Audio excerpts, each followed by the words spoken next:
Aujourd'hui, nous allons faire la mise à jour des batteries Pilontech US 2000, donc vers la version 2.4. Actuellement, la version actuelle est de 2.3. Je vais vous montrer où est-ce que cette version est marquée et quand la mise à jour va être effectuée, nous allons interroger la batterie pour voir quelle est la nouvelle version. Tout d'abord, le logiciel à utiliser, c'est un nouveau logiciel qui est différent de BatteryView. Ce logiciel s'appelle CRT Upgrade File. Donc, dans cet outil, donc, il y a deux parties. Il y a la partie Konitsk et la partie Secure CRT. Donc, nous allons voir comment se passe le branchement d'abord avec le câble DB9 connecté à un port comment on appelle RJ11. Donc d'abord on éteint la batterie, on le déconnecte. Après on allume la batterie après avoir déconnecté. Donc après c'est un peu sombre là. On allume la batterie. Donc ça trouve qu'on a installé le DB9 au port dont on connaît déjà le port COM, le port de communication. Ensuite, maintenant, on branche sur le port console de la batterie. Après cela,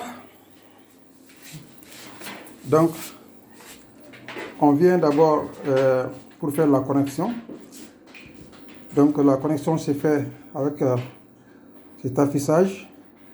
Donc, je sais que mon DB9, mon port série est communiqué avec le port de COM 10 que je choisis, donc je garde les restes. Donc l'adresse là est indiquée par le manuel. Donc c'est ici 30 32 et ensuite on appuie sur cette touche et on ferme cette fenêtre. Ensuite on vient sur le Secure CRT, on ouvre, donc on vient sur Secure CRT, on ouvre Secure CRT, donc il affiche des ports série maintenant qu'il faut configurer à partir de ce troisième bouton. Donc ici on déroule pour choisir le serial port, ensuite suivant. Maintenant, on doit mettre le même port de communication que précédemment au niveau de la communication, de connect. Donc, on met le port comme 10 et le bout de communication avec le port console. Ce qui est recommandé, c'est 115-200. Donc, on décoche le T de RTS CTS. On décoche. Et on fait suivant. Donc il a déjà proposé un port comme serial. Donc on finit de terminer ici. Et on finit par terminer ici également. Donc il y a on est parti sur la saisie sur Windows C. Donc si on n'a pas ça, on vient ici, on choisit c'est ici pour pouvoir faire les saisies. Donc directement, on peut voir si il y a la communication est établie avec la batterie. Donc en tapant info. Donc je suis en majuscule, je sors en majuscule parce que sinon il ne va pas reconnaître. Donc minuscule info, entrée. Donc il me donne les informations actuelles de la batterie. Donc ça me permet de savoir quelle est la version actuelle du logiciel. Donc ça fait version V2.3. Donc je vais évoluer vers la 2.4. C'est le logiciel qu'on m'a envoyé depuis Longtech. Donc, et là, pour faire la mise à jour de US 2000, donc ça peut être différent pour les autres types de batteries. Donc je fais app data et je fais entrer. Donc le programme est start, donc il attend le téléchargement, donc le transfert des fils. Donc c'est le modem ici, modem N. Donc j'ai, on appelle le fichier bin qui est dans un répertoire que j'ai choisi, et puis j'ai fait OK ici. Bon, ça correspond, comme c'est un logiciel qui est encore en chinois, donc les termes qui ne sont pas reconnus ne sont pas. Donc, et directement après avoir fait ça, le transfert des fichiers commence. Donc le transfert commence, la mise à jour commence. Voilà, donc 21%, 22%, 24%, 27%. Donc ça va aller jusqu'à 100% pour dire ensuite que c'est terminé.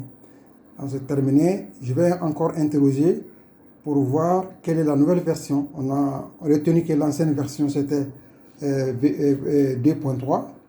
On va voir si on va évoluer sur 2.4.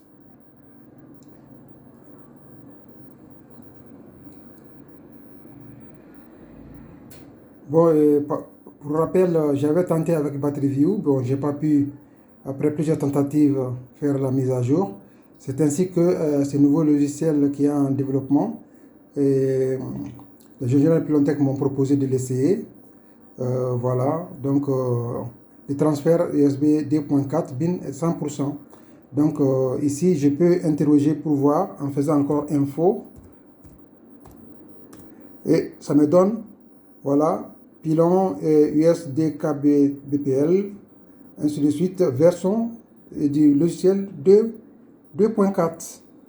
Maintenant, j'ai évolué vers le 2.4. Voilà, et donc c'est fini comme ça, la mise à jour est terminée pour cette batterie. Donc j'ai fait la même chose pour l'ensemble des batteries.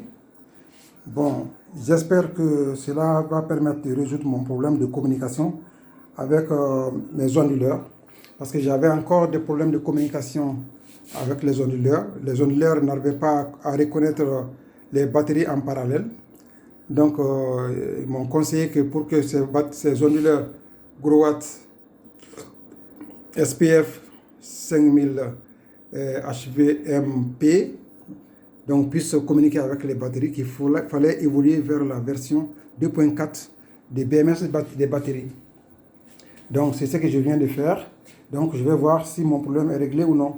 Donc, je vous tiendrai informé de la suite.